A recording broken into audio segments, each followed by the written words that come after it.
Hi friends, welcome to my YouTube channel Sanju's Techno in Space. In this video I am explaining the superposition theorem. So in electrical circuits we have the superposition theorem. The concept and explanation will be briefed in this video. Hi friends, here I am going to explain the superposition theorem concept. The statement of the superposition theorem is: in a circuit or network consisting of two or more than two, maybe 3, 4, 5 voltage sources like V1 and V2. Okay, so I want to find out the particular branch current. So say that is the I. In a particular branch the current is I.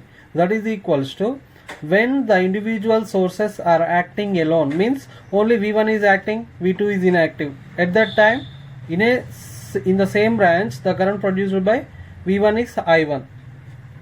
In second case, V2 is inactive, V2 is active, and V2 only in active condition, V2 is only on condition. At that time, the current produced will be I2. So the total current I is equals to I1 and I2, means the current in a particular branch is equals to sum of the algebraic sum of the currents produced by the voltage sources when they are acting alone. It is the algebraic sum. It may be plus or minus, depends on the directions of the I1 and I2.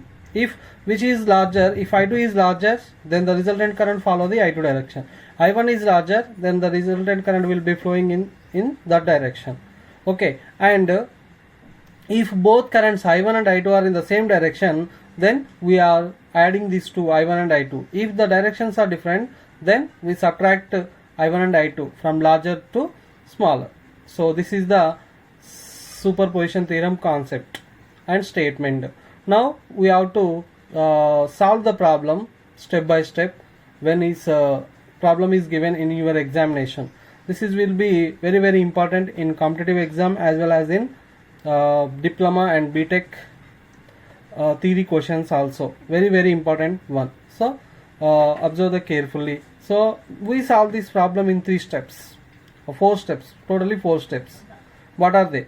So first, see here we have a simple circuit that having the two voltage sources V1 and V2, V1 having the internal resistance of R1 and V2 having the internal resistance of R2, and here the resistors R1, R2 and R3. So what is we have to do in first step? In step 1 we giving the notations. So proper notations to the circuit from the given circuit. So we can give the directions according to the fundamentals. Okay. So here we have the voltage source, positive and negative. Here we have the resistance R1, R2, R3. So this is the given circuit, and here the values of the voltage V1 with internal resistance of R1, here capital R1, R2, R3, here voltage source V2 with internal resistance of R2, here internal resistances are given, right? In step 1 what we have to do? In step 1 we have to do giving the proper notations to the given circuit. Means here we know that fundamental rule, the current is flowing from positive. So I take the direction from this, then the current flowing from here. Here we have the battery positive, so I am taking the direction in this direction, and here we have the resistance R2, or we can take downward or upward, whatever it may be, there is no problem. So I am taking in downward direction. So in this way we giving the proper notations to the given circuit. In any direction you can assume. If the direction we assumed will be correct, we can get the positive current. The direction if we assumed it will be wrong, then we get the current as negative. Means whatever the direction we assume is not correct. Means whatever the direction we assumed is opposite to the actual direction. Okay, there will be no problem in directions or doesn't matter. This is the step 1. We take the proper directions for the given circuit. In second step what we have to do? In step 2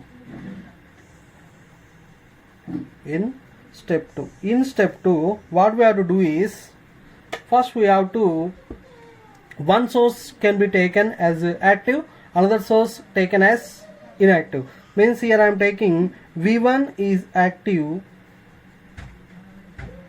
and V2 will be inactive. V1 will be active, V2 will be inactive. Then what happen? V1 will be active means V1 source will be present in the circuit, V2 will be taken out from the circuit. Means we can replace the circuit with internal resistance. We already know the concept. When we have the voltage source, that will be short circuited, and if any internal resistance is there, replaced with it internal resistance. If any current circuit is present, that will be open circuited. If it have any internal resistance, we can replace with that resistance. Okay, so here we have the internal resistance for voltage source. That one, V1 is active, so V1 is active, so keep it is as it easily. So V2 is inactive means it will be replaced with its internal resistance. So V1 R1, this is R1, R2, R3, internal resistance is R2, and directions positive here, negative in this direction. There will be no source, then we can assume direction in this way. So now we have to find out the current. So previously the currents are taken as, this is I1, this current is I2, and this current is taken as I3. Three currents are taken. So one source is one is active, so that I am taken as these currents are I1 dash, I2 dash, and I3 dash. For simplicity of calculations, but don't getting confused between the currents of active V1 active, V2 active. V1 active, then take it as 1 dash suffix. Total current 1, 2, 3, right? Okay, V1 is active, V2 is inactive. Now, so we have to find out these I1 dash, then we easily get to I2 dash and I3 dash. I1 dash means the total current. So for total current, what we have to do here, I1 dash is equals to V1 by R total resistance. R equivalent we have to find out. For that here, the current will be flowing from in this direction, means these two branches R3 and R2, resistance R2 and R3 are in parallel connection, because here current is divided among these two, R2 and R3. That's why the current will be divided here. So the current will be divided so that these two are in parallel connection, but R3 plus internal resistance R2 are in series. So R3 plus small resistance R2, these two are in series with this parallel with R2, parallel with R2, plus this one is in series. Friends, don't getting confused here. R3 plus R2, which will be in series. This combination is parallel with R2, and again R1V is series. When these will be minimized, we getting single resistance, that is coming under series connection with the R1, so that R1 plus R2 is parallel to R3 plus R2. So we minimizing this, we get R total resistance, that is equals to R1 plus R2 into R3 plus R2 divided by R2 plus R3 plus R2. In this way we getting the equivalent resistance. Then we get a I1 dash. Once you are getting I1 dash, it easily find out I2 dash. How can you find out I2 dash? The total current is I1 dash. I2 dash means this current, opposite resistance is R2, then R2 divided by R3 plus R2 plus small R2. In this way we have to find out the I2 dash. And I3 dash also easily same procedure. Total current I1 dash, I3 dash means this current, so opposite resistance is this one, R3 divided by R3 plus R2 plus R2. So R3 plus R2 plus R2. In this way we have to find out the I3 dash. This is the step 1. So in step 3, for find out the so V2 is acting alone, V1 is inactive. So here V1 is inactive, V2 is active. So V2 source is active, V2 is inactive. By making the V1 is inactive, it replaced with its internal resistance R1, and V2 is active. Now the current flowing from this direction from V2. So for that the current will be divided among the R1 and R2 resistances, means these two are in parallel now. So R1 is in series with the R1. So the equivalent resistance R2 equals to R1 plus R. These two are in series. This combination is parallel to R2. Again this combination, when we minimizing the parallel combination that have one resistance, that resistance in series with the R3, that is R3, so that we can minimize this R1 plus R into R2 divided by R1 plus R plus R2. We use the parallel R1 into R2 by R1 plus R2, then we get equivalent resistance.